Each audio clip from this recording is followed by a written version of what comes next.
नमस्कार, स्वागत है आप सभी का डेली न्यूज के इस खास बुलेटिन एक्सप्रेस 100 में, जहां हम आपके लिए लेकर आते हैं राजनीति, मनोरंजन, देश, दुनिया, खेल और व्यापार जगत की तमाम बड़ी खबरों को एक्सप्रेस यानी कि फटाफट अंदाज में। आज आपके साथ मैं हूं असीम मिश्रा। देखते हैं खबरें अब तेज रफ्तार से। प्रधानमंत्री नरेंद्र मोदी आज अपने संसदीय क्षेत्र वाराणसी का दौरा करेंगे। पीएम वाराणसी में 1800 करोड़ रुपए से अधिक की विभिन्न विकास परियोजनाओं का उद्घाटन और शिलान्यास करेंगे। प्रधानमंत्री मोदी आज वाराणसी में राष्ट्रीय शिक्षा नीति 2020 के कार्यान्वयन पर 3 दिवसीय अखिल भारतीय शिक्षा समागम का उद्घाटन करेंगे। शिखर सम्मेलन उच्च शिक्षा पर वाराणसी घोषणा को अपनाने के लिए तैयार। इस सम्मेलन में भारत की विस्तारित दृष्टि और उच्च शिक्षा हेतु नए सिरे से प्रतिबद्धता के लिए वाराणसी घोषणा को स्वीकार किया जाएगा। शिक्षा समागम में 300 से अधिक कुलपति, उच्च शैक्षणिक संस्थानों के निदेशक और शिक्षाविद राष्ट्रीय शिक्षा नीति को और अधिक विस्तृत करने के तरीकों पर विचार विमर्श करेंगे। प्रधानमंत्री नरेंद्र मोदी आज वाराणसी में शाम करीब 4 बजे PM Modi doctor Sampurnanand sports stadium में 1800 करोड़ रुपए से अधिक की विभिन्न परियोजनाओं का उद्घाटन और शिलान्यास करेंगे। पीएम 590 करोड़ रुपए से अधिक की परियोजनाओं का उद्घाटन करेंगे। इनमें वाराणसी स्मार्ट सिटी और शहरी परियोजनाओं के तहत विभिन्न पहलें शामिल हैं। इन परियोजनाओं में घाटों का पुनर्विकास, 500 नावों के डीजल और पेट्रोल इंजनों का सीएनजी में रूपांतरण और दासेपुर में 600 से अधिक ईडब्ल्यूएस फ्लैटों का निर्माण और दशाश्वमेध घाट पर पर्यटन सुविधा प्रमुख है। पीएम विभिन्न सड़क परियोजनाओं का भी उद्घाटन करेंगे। इसके साथ ही जिले में सीवरेज और जलापूर्ति की व्यवस्था को बेहतर बनाने से संबंधित विभिन्न परियोजनाओं का भी उद्घाटन होगा। पीएम बड़ा लालपुर स्थित डॉक्टर भीमराव अंबेडकर खेल परिसर में सिंथेटिक एथलेटिक ट्रैक और सिंथेटिक बास्केटबॉल कोर्ट और सिंघौरा में गैर आवासीय पुलिस थाना भवन सहित पुलिस तथा अग्नि सुरक्षा से संबंधित विभिन्न परियोजनाओं का उद्घाटन करेंगे। पीएम अक्षय पात्र मध्याह्न भोजन रसोई का उद्घाटन करेंगे, जिसमें लगभग 1 लाख छात्रों के लिए भोजन पकाने की क्षमता मौजूद है। रसोई में 1 घंटे में करीब 40,000 रोटियां बनकर तैयार होंगी। इसके साथ ही यहां एक बार में 16,000 लीटर दाल पककर तैयार होगी। केंद्रीय गृह और सहकारिता मंत्री अमित शाह आज सुबह 11 बजे वीडियो कॉन्फ्रेंस के जरिए कश्मीर के श्रीनगर में स्वामी रामानुजाचार्य जी की स्टैच्यू ऑफ पीस का अनावरण करेंगे। अलग अलग क्षेत्रों के 4 नागरिकों को संसद के उच्च सदन के लिए नामांकित किया गया। जाने माने एथलीट पीटी उषा, संगीतकार इलैया राजा, वीरेंद्र हेगड़े और केवी विजेंद्र प्रसाद को राज्यसभा के लिए नॉमिनेट किया गया है। पीटी उषा ने खेल के क्षेत्र में भारत का झंडा बुलंद किया, तो इलैया राजा जाने माने संगीतकार और गीतकार हैं। वीरेंद्र हेगड़े कर्नाटक के धर्मस्थल मंदिर के धर्माधिकारी हैं और केवी विजेंद्र प्रसाद देश के जाने माने फिल्म निर्देशक और लेखक हैं। झारखंड से राज्यसभा सांसद और अल्पसंख्यक मामलों के मंत्री मुख्तार अब्बास नकवी ने केंद्रीय मंत्रिमंडल से इस्तीफा दिया। राष्ट्रपति ने स्वीकार किया इस्तीफा। राज्यसभा सांसद के रूप में नकवी का कार्यकाल आज समाप्त हो रहा है। वे साल 2016 में झारखंड से राज्यसभा सांसद चुने गए थे। इसके साथ ही जदयू कोटे से केंद्रीय मंत्री आरसीपी सिंह ने भी केंद्रीय मंत्रिमंडल से इस्तीफा दिया। राष्ट्रपति ने स्वीकार किया इस्तीफा। केंद्रीय महिला और बाल विकास मंत्री स्मृति ईरानी को अल्पसंख्यक कल्याण मंत्रालय का प्रभार मिला है। इसके साथ ही नागरिक उड्डयन मंत्री ज्योतिरादित्य सिंधिया को इस्पात मंत्रालय का प्रभार दिया गया है। केंद्रीय स्वास्थ्य मंत्री डॉक्टर मनसुख मांडविया ने कहा है कि प्रधानमंत्री भारतीय जन औषधि योजना से लोगों को चिकित्सा खर्च में काफी राहत मिली है। मांडविया ने कहा कि जन औषधि केंद्रों पर कम कीमत और गुणवत्ता वाली दवाएं उपलब्ध होने से आम आदमी के खर्च में आई है कमी। उन्होंने कहा कि चिकित्सा खर्च पर 2021-22 में 5,360 करोड़ रुपए की बचत हुई है।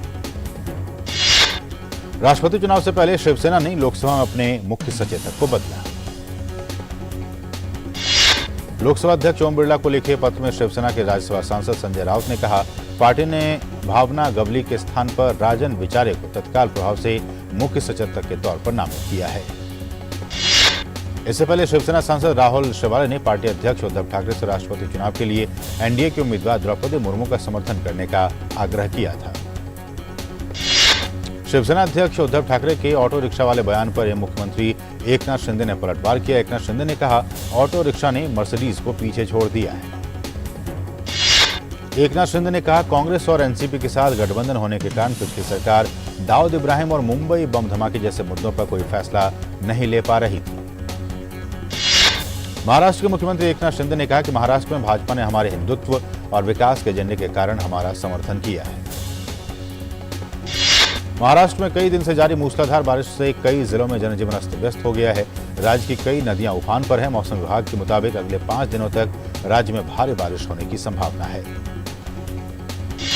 महाराष्ट्र के मुंबई, कोल्हापुर, रत्नागिरी सहित कई जिलों में एनडीआरएफ की 17 टीमें तैनात की गई हैं। ये सभी टीमें राहत और बचाव कार्य के उपकरणों से लैस हैं। मौसम विभाग ने मछुआरों को अगले कुछ दिनों तक महाराष्ट्र और गोवा के तटों पर मछली पकड़ने नहीं जाने के निर्देश दिए हैं। मौसम विभाग ने केरल के उत्तरी और मध्य क्षेत्र के 8 जिलों के लिए येलो अलर्ट जारी किया है। राज्य के कासरगोड, कन्नूर, कोझिकोड और मल्लापुरम में कई दिन से हो रही है बारिश। तटवर्ती इलाकों के निवासियों और मछुआरों को समुद्र से दूर रहने की दी गई है चेतावनी। बिहार के कई जिलों में बारिश के बाद बाढ़ के हालात बने। दूसरी ओर नेपाल के तराई इलाकों और उत्तर बिहार में हो रही बारिश ने सूबे में बाढ़ की हालत और चिंताजनक हुई। कोसी, महानंदा, गंडक समेत कई नदियां उफान पर। असम में बाढ़ की स्थिति में धीरे धीरे सुधार। अधिकांश नदियों का जलस्तर घटा। हालांकि बराक घाटी में कछार, करीमगंज जिले में बराक नदी और करीमगंज में कुशियारा नदी खतरे के निशान से ऊपर बह रही है। मौसम विभाग ने कहा देश के कई हिस्सों में अगले 5 से 7 दिनों तक मानसून सक्रिय रहेगा। हिमाचल प्रदेश, उत्तराखंड, मध्य प्रदेश, कर्नाटक और गुजरात सहित कई राज्यों में बहुत भारी बारिश का अनुमान जताया गया है। जम्मू कश्मीर में खराब मौसम के कारण श्री अमरनाथ यात्रा एक दिन स्थगित रहने के बाद कल बालटाल और पहलगाम के रास्ते फिर से शुरू हो गई।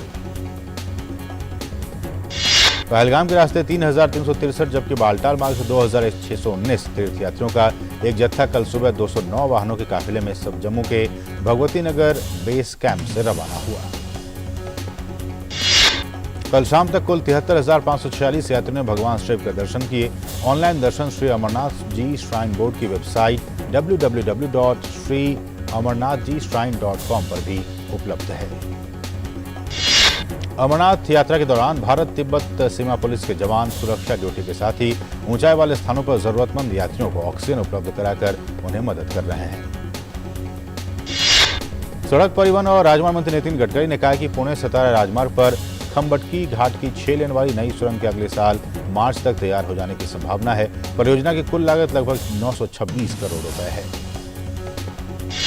गडकरी ने कहा कि देश में पीएम मोदी के नेतृत्व में हो रहा है अभूतपूर्व ढांचागत परिवर्तन। कहा नए भारत में विश्वस्तरीय मूलभूत संरचना की है आवश्यकता।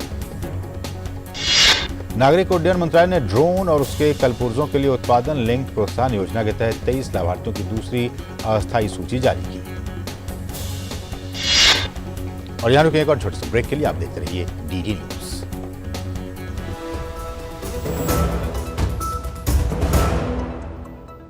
Power Grid, a Maharatna PSU of Government of India, largest transmission utility of country, embarked on one such remarkable journey to establish one nation, one grid, one frequency, culminating into one electricity market. Power Grid, transmitting power, transforming lives. पेड़ लगाओ, पानी बचाओ, जनसंख्या को जनबाढ़ न बनाओ। IME Sahibabad, Ghaziabad, NCR 27 years of excellence in higher education offers Radhika scholarship up to 50% of college fees. अच्छा बाबा नमस्ते। देखिए जानते तो सभी हैं कि ज्यादा तेल, चीनी या नमक खाना नुकसानदायक होता है। हमें तो लगता है कि ज्यादा से ज्यादा थोड़े मोटे ही हो जाएंगे, बस चलेगा। पर अगर तेल, नमक या चीनी पे कंट्रोल नहीं किया ना तो high blood pressure, heart attack, stroke, sugar की बीमारी, आंखों की खराबी, किडनी फेल, कुछ भी हो सकता है। और इन सबके चक्कर में परहेज ही परहेज, सिर्फ खाने में नहीं, आपकी पूरी जिंदगी में। Start reducing your intake of sugar, salt and fat from today.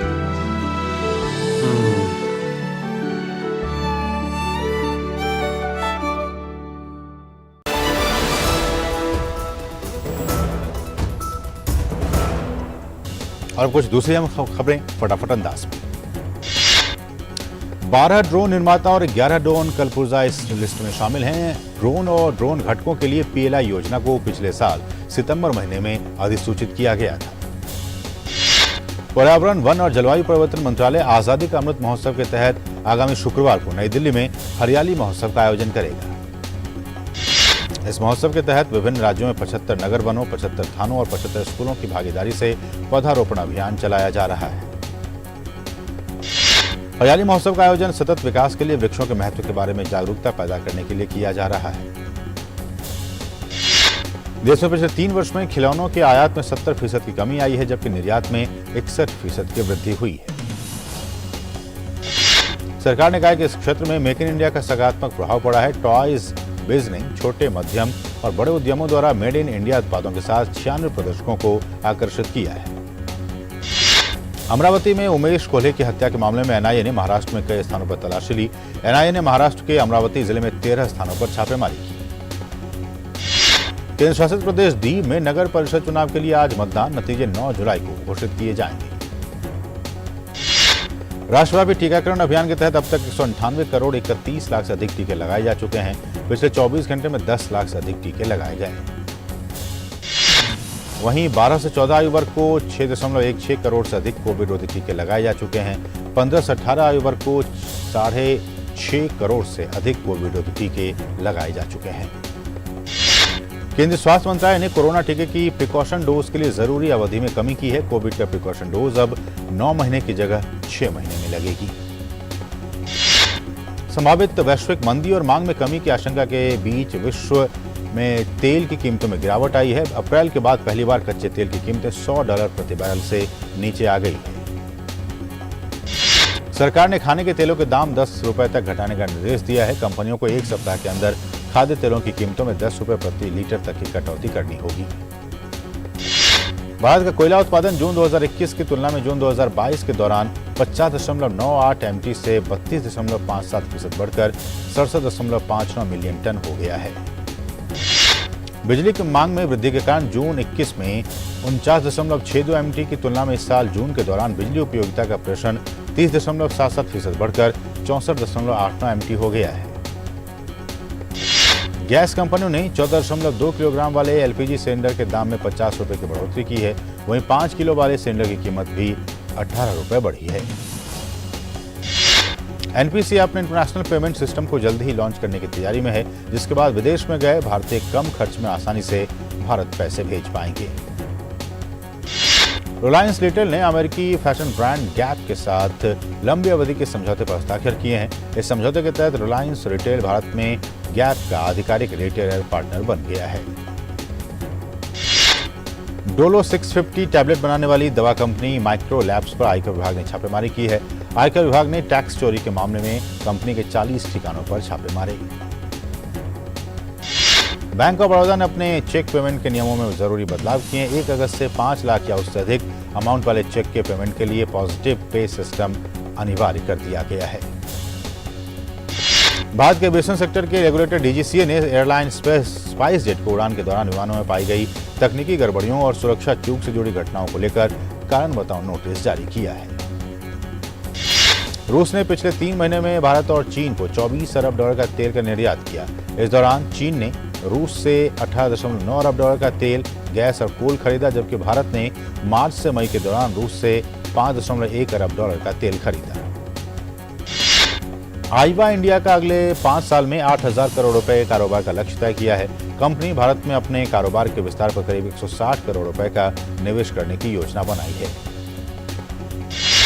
प्रदूषण घटाने और ईंधन की कम खपत करने वाले वाहनों को बढ़ावा देने के मकसद से सरकार ने विभिन्न श्रेणियों के हल्के, मध्यम और भारी मोटर वाहनों के लिए अप्रैल 2023 से ईंधन खपत मानकों का अनुपालन अनिवार्य करने का प्रस्ताव रखा है। G20 देशों के विदेश मंत्रियों की 2 दिवसीय बैठक आज इंडोनेशिया के बाली में शुरू हो रही है। बैठक का विषय है अधिक शांतिपूर्ण, स्थिर और समृद्ध विश्व का निर्माण। ये बैठक वैश्विक बहाली के प्रयासों पर चर्चा करने के लिए कार्यनीतिक मंच प्रदान करेगी। इस बैठक में 2 सत्र होंगे। बहुपक्षवाद को सशक्त करने पर आधारित पहले सत्र में वैश्विक सहयोग मजबूत बनाने के साझा उपायों और देशों के बीच परस्पर विश्वास बनाने पर चर्चा होगी। ये सत्र विश्व की स्थिरता, शांति और विकास का पर्याय बनेगा। खाद्य और ऊर्जा सुरक्षा पर आधारित दूसरे सत्र में खाद्य संकट, उर्वरकों की कमी और विश्व में वस्तुओं की बढ़ती कीमतों पर काबू पाने के लिए कार्यनीतिक उपायों पर चर्चा होगी। विदेश मंत्री एस जयशंकर G20 विदेश मंत्रियों की बैठक में भारत का प्रतिनिधित्व करेंगे। इंडोनेशिया की इस यात्रा के दौरान डॉक्टर जयशंकर अन्य G20 सदस्य देशों और आमंत्रित देशों के विदेश मंत्रियों के साथ कई द्विपक्षीय बैठकें भी करेंगे। ब्रिटेन के प्रधानमंत्री बोरिस जॉनसन की मुश्किलें कम नहीं हो रही हैं। जॉनसन के मंत्रिमंडल में बढ़ता विद्रोह और इस्तीफे की झड़ी ने सत्ता संघर्ष को चरम पर पहुंचा दिया है। इसी कड़ी में कल बोरिस जॉनसन के आधिकारिक आवास पर कैबिनेट मंत्री और पार्टी के पदाधिकारी जुटे और जॉनसन से ब्रिटिश नेता का पद छोड़ने का आग्रह किया। ऐसे हालात में जॉनसन ने जोर देकर कहा कि वो पीछे हटने वाले नहीं हैं और विद्रोह करने वालों के सामने नहीं झुकेंगे। और यहाँ रुके एक और छोटे से ब्रेक के लिए आप देखते रहिए डीडी न्यूज।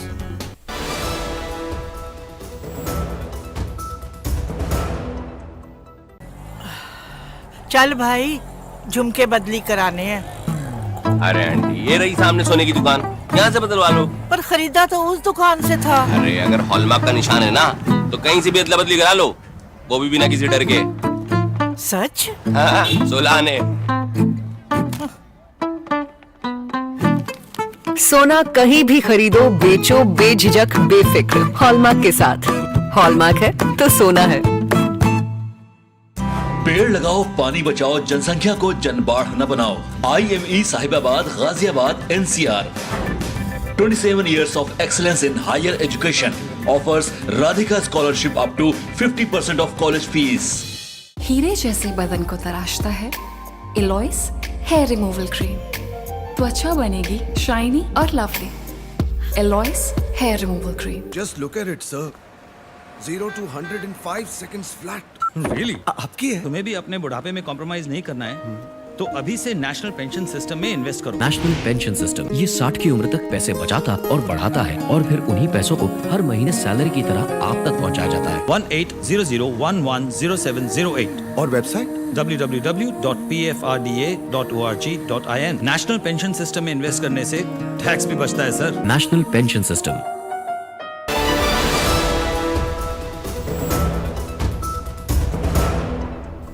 खबरों में बढ़ेंगे आगे।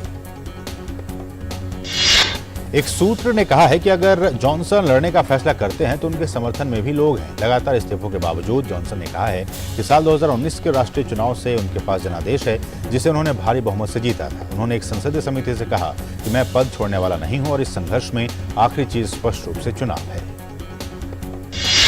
ब्रिटेन के प्रधानमंत्री बोरिस जॉनसन ने वरिष्ठ कैबिनेट मंत्री माइकल गोव को ब्रिटेन के राज्य सचिव के पद से बर्खास्त कर दिया है। माइकल गोव भी उन नेताओं की फहरिस्त में शामिल हैं जो बोरिस जॉनसन के डाउनिंग स्ट्रीट में रहने की आलोचना करते रहे हैं।